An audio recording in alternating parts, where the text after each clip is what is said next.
Alors, dans cette vidéo, on va faire encore des exercices de rendement énergétique numérique qui sont un petit peu différents des deux qu'on avait pratiqués dans la vidéo avant. Alors, ici, on me demande de trouver la quantité d'énergie consommée par une lampe de poche ayant un rendement énergétique de 60% si elle a produit 2000 joules d'énergie lumineuse. Représenter le problème à l'aide de bulles et de flèches.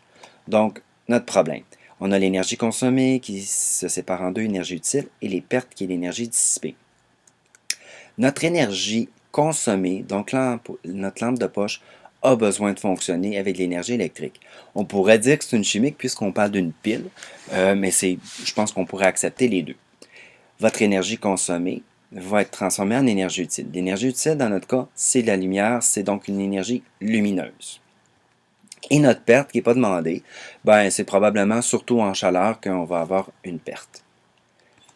Maintenant, on me pose la question, quelle est l'énergie consommée? Donc, j'ai mis un point d'interrogation dans mon diagramme.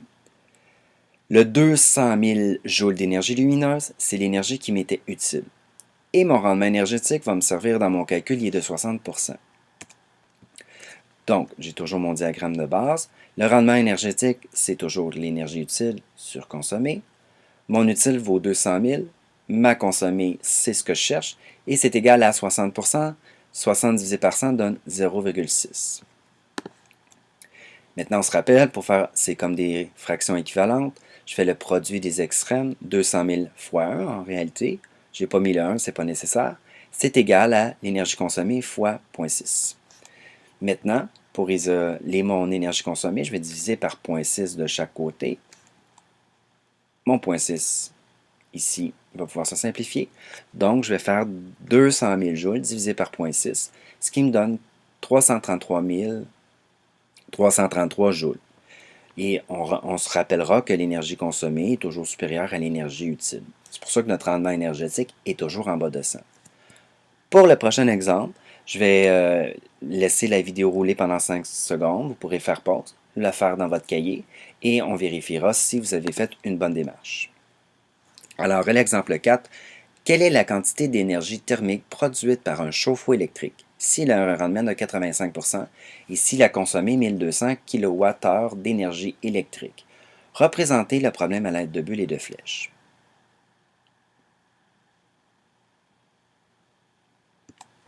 Alors, voici notre résolution de problème. Notre énergie consommée, dans ce cas-ci, c'est de l'énergie électrique, c'est un chauffe-eau électrique. Donc, le chauffe-eau, il a besoin d'être alimenté en électricité pour fonctionner.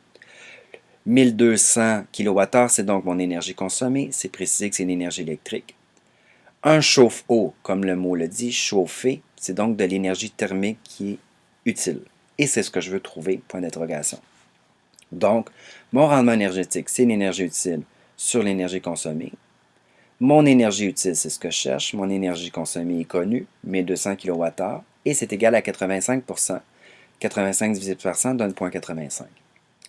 Donc, encore une fois, produit ici des extrêmes, énergie utile fois 1, est égal au produit des moyens, 1200 kWh fois 0,85.